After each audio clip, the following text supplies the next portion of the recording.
शंभूराजे, तुम्ही उद्याचे छत्रपती आहात. तुमची मनगट ही शिवपौलादाची आहे.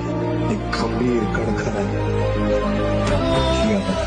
तुझी वाट रात्र घेतला